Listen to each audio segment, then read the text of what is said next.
Hi Yvonne, it's lovely to speak with you today and congratulations on your new book which has just come out. So can you show me what your book looks like? Yeah, here we go. Can you pull it up a bit? I'm only seeing half of it. It's Yeah, there's probably, do you know sorry, what? no, It's the light reflective, yes. there's something coming up here. Yeah, it's very. Okay, yeah, I can't see it. I can see there. It's so it's it's so. like the light is reflecting. All I can see is this beautiful tree and yeah, I can't really see too much on the title. So can you tell me a little bit what it's called? It's called Gracefully Broken, and it's my journey, I suppose, and my experiences through motherhood, through emotional challenges. It's kind of a deep personal reflection of my life and things that I went through spiritually, emotionally, mentally, physically. Um, And I suppose there's the main reason I wrote it was probably there was always a thought there around it many years ago. But I suppose when my father passed away, it kind of made me realize each one of us has a story in us and we all have gifts and tools and I suppose things we want to share with the world, but we're kind of behind our programming. And when I say that, behind kind of the way we've been brought up, kind of, you don't want to speak out and you don't want to, but I really felt, I suppose I call it God, had a calling on me to just write this book. And I suppose when my dad passed, I realized he'd so many stories and so many things he would have loved to have shared. And it kind of, I suppose, when he passed away, I ended up having a mental breakdown and from that, I think I really had to build myself back up again and go back to all the tools I had learned. And there wasn't a book there, so I kind of had this idea, why not write something and to help other people that are feeling lost or broken or disconnected. There's so many names for it. And I suppose this is my gift to the world or to whoever reads it. To kind of just sit and pause. And sometimes the things that are really bad in your life are actually kind of doors to God or grace, I call it, or spirit. You can call it the higher source, opening up to something else. And if somebody was to read your book, what are some of the things they can take away from reading your book? Well, I suppose there's the main part for me was that you're not the thinker of your thoughts. Yes, you think a thought, but we've been conditioned to think that we must continue thinking those thoughts when that's not true at all. We can actually change so much in our lives, which I did myself. I'm a mother of five teenagers now, but I had four boys at the time when I started this journey.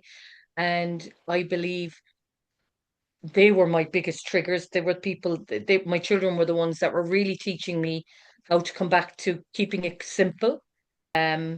I talk to people about the mind and as I said, the thoughts and how we have so many of them and how you need to learn to, um, I suppose I've been doing this 20 odd years now and I do practice it every single day. Tell people what I do. Um, it's back to self-care, I suppose, mainly as mothers, fathers, carers. We take care of everybody, but we forget about ourselves. And the book is going to teach people about coming back to yourself. And the first thing we can just focus on is your breath. I teach people how to I don't, in the book, I just talk about taking that 16-second breath. And that's the closest thing to just calming the nervous system. For some people, they may not be able to do that, but they might go for a run and might regulate, or they might do some exercise. So I talk about, eating the right food, getting out in nature, working on the thoughts through grief, stress, anxiety, all these different things. Just know that this book will help them in some way. It won't change them. Like the whole idea of the book is to get people to start practicing some part of their life. We can't change it all in one go. For me, it was changing my mindset. That was where I started. Then I had to get into better shape, eat the right food. So I talk about the mind, the body, the spirit, and the emotions. We break it down into different parts, and each one will give them something they can reflect on and maybe start small, wherever that is for you. I've been teaching mindfulness and meditation for years with children, adults, and so many of us are lacking that connection and we're in a noisy, really noisy world right now.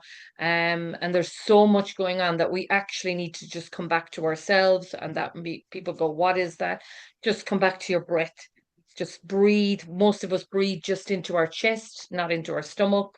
Um, so it's just going to give people different sections, show give them different little things to reflect on, and what they're going through. And it's just to know, I think for me, I always felt I was alone and I was broken and I was different, but I wasn't. It was just all the things I had to go through to be who I am today. So I Fantastic. think And have you a favorite part of the book yourself that, um, or do your practices go through each of the four parts that you have in the book every single day? yeah, I think like what I've from the feedback so far from people that have got it, they love that they can put it down, just pick it up and just open it to something and they'll get something from it. And I suppose the simplest thing, and it is simple, but we as humans, we overthink and complicate everything, and myself included, it is very simple. Your breath is the first thing you get up to in the morning. It's, like if we could just practice it before you jump out of the bed, just focusing on that, the thoughts will come in. um I do talk about affirmations. I think they're very powerful before the day starts. I have little rituals myself. um like people come, I do coach people and they say, oh yeah, it's easy. It's not. You have to take the steps. If you want things to change in your life, you have to change them. It's not going to just wishful thinking. It doesn't work that way. You have to put the practices in.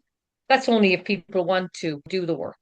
And can you tell me a little bit more again about the four parts of the book? I think you said, is it mind, is it body, spirit, and emotion, is it? Yeah, yeah. So it's divided into four sections. As I said, the mind, I never knew. I just thought thoughts. I used to sit in my home giving out.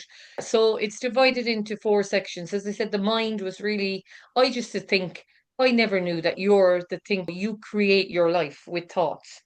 It's quantum physics has proven this, and science are coming together. And the practice. So every thought, I talk about the thoughts and how they're divided into the conscious and the unconscious. There's a lot in that. Then you have the body and moving it every day. Get up, do some exercise, because when you're depressed or anxious, what people tend to do is stay at home and not move. And the body can store stuff. So the more we move, extra, whether it's getting out for a small walk with your dog, I just say, do something, move around the house, jump up and down to Mamma Mia, whatever works for you, but move. So that's the body. And then also we talk about what we put into our body, how we're just, again, mindlessly walking through life. We're stuffing food in, we're going from one job to another. And I see it with my own children and myself at home. We're on social things. So my thing is get people, if we're at the table, there's no social media, there's no TVs on. That can be tough at times but we have to take a stand to that, because when you're putting food in, your body is trying to work all through what it needs to do. So the body is really important, moving. Like it's all connected holistically. I suppose emotions for me, when my dad had passed, I didn't deal with a lot of emotions. I was in this beautiful, positive energy, but I never dealt with a lot of stuff that was very much deeply in trauma, and I exploded. And that's emotions. We need to look at them as well. And then the spiritual side of it, I talk about that each one of us is, people think we're humans just living, and people are doing, which it is true, but we're spirit before we're human. So the spirit side of it is that I meditated. I found that really important, that to be able to sit with God, spirit, whatever people call it, prayer, it all. So there's different sections. For me, I started with the mind, and then I worked on starting getting. Became a fitness instructor, getting into shape. I'm forever working in that. I'm with a holistic therapist at the moment, or sorry, she's a nutritionist. So I'm really learning how to get back into shape and eat the right food, organic as best I can, because we're life, we're a force, we're an energy, and we're putting anything. We go into a supermarket, we're not even thinking, we're just putting everything in, and that's dulling that beautiful light that we have in us. People may not believe it, but that is the truth. I know it is, because I'm a very sensitive person, so I have to think the right thoughts, eat the right food, move every day, and then look at emotions. Yesterday I wasn't in the best of form. I kind of just stayed away from everybody because I was snappy, and that can happen.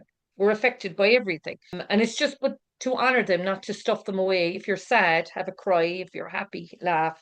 And as people, we tend to, children do it. but as adults we bury them. So I suppose that's the different the different sections of the book. Um, that was And the this, whole idea that I this talked about my journey, how I did it. and the spiritual aspects then as well, and the emotional. For the emotional, you're saying cry if you need to have a cry, if you need to, you just I suppose acknowledge and respect how you're feeling.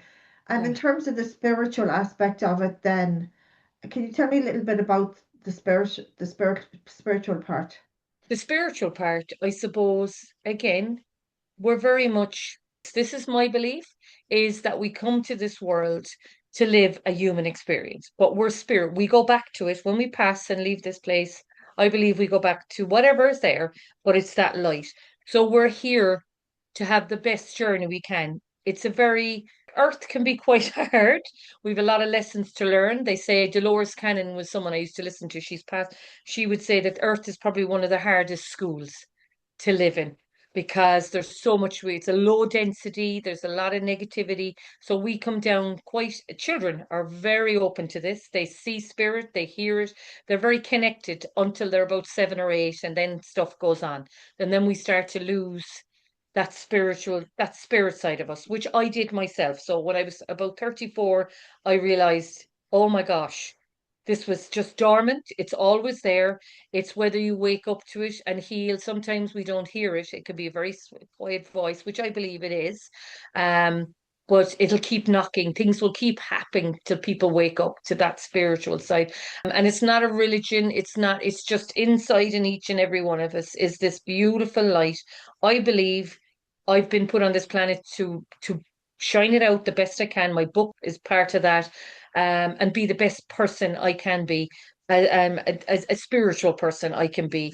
And then there's other, I do believe there's other invisible support, guardian angels, spirit guides. I believe in all that. I do believe my father guides me, and he did guide me to this book because the front of the cover is a tree, which is a tattoo on my arm, and I was all about color and being rooted in your I suppose in yourself, in your authenticity.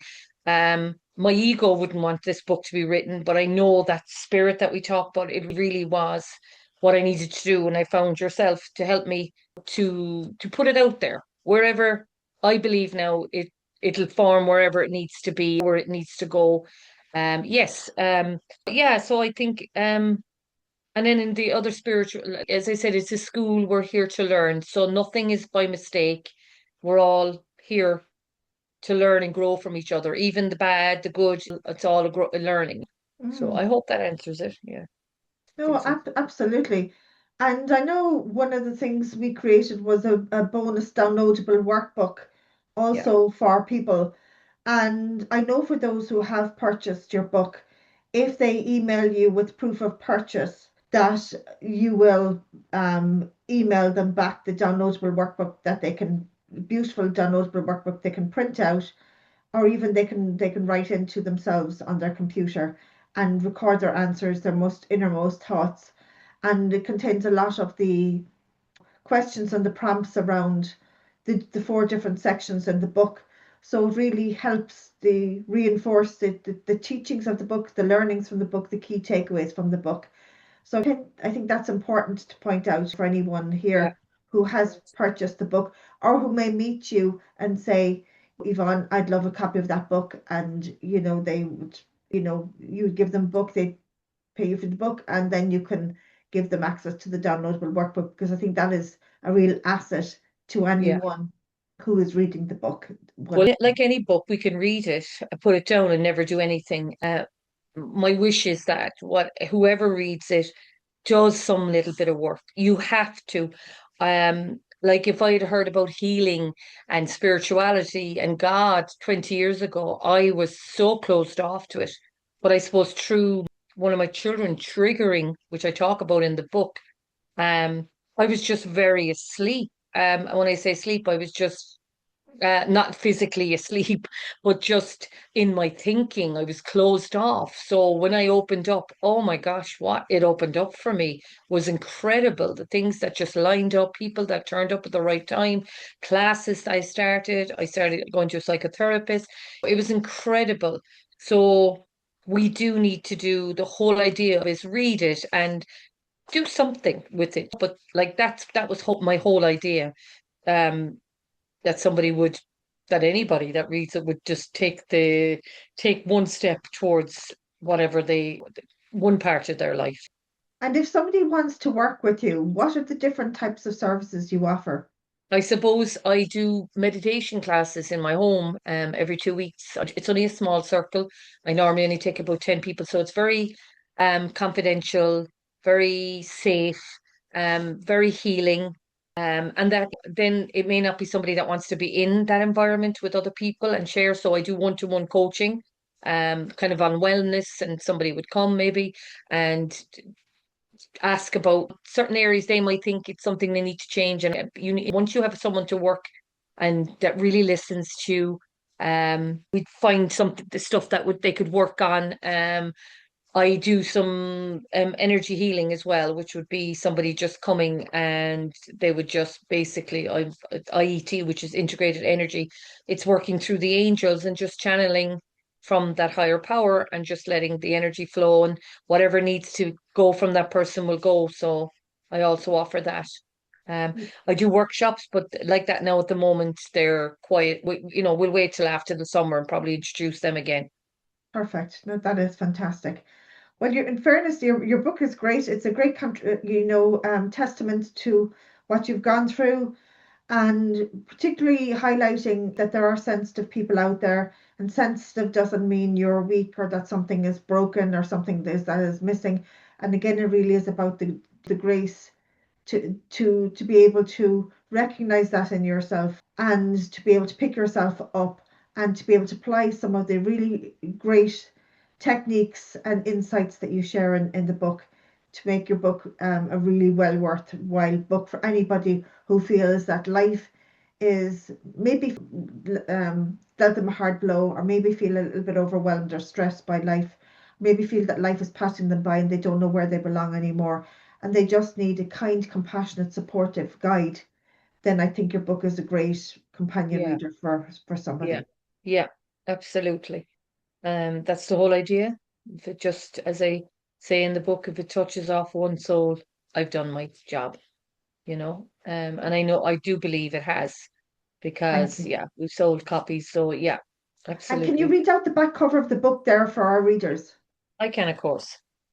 So, what if the Amazing. moments that break you are the very ones that lead you to wholeness? In Gracefully Broken, Yvonne Welham shares her deeply personal journey of healing, transformation, and rediscovering grace in life's most challenging moments. Through raw and heartfelt storytelling, she invites readers to see their own struggles not as random hardships, but as a divine invitation to grow, heal, and reconnect with their true selves.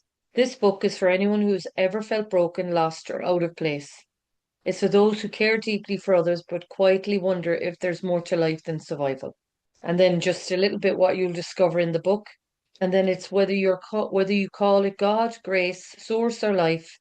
This book will help you recognize the fingerprints of a loving presence in your own story. Yvonne reminds us that our struggles are not punishments but preparations, shaping us into who we are meant to be. And then I finally, with it, your brokenness is not the end, it's the beginning of something beautiful. That actually touches me every time. I read it myself and I kind of go, wow, it's surreal. It's like I'm reading someone else's story, but I know it's not. And that's what it is. It is a story. And that's what we are. We're here to tell our story. And please, God, help another soul know that, as it says, they're not alone, you know? Absolutely, they are not alone. And Mm. Yvonne, thank you so much for taking the time to speak with me here No today. bother. Thank you, Orla, so much.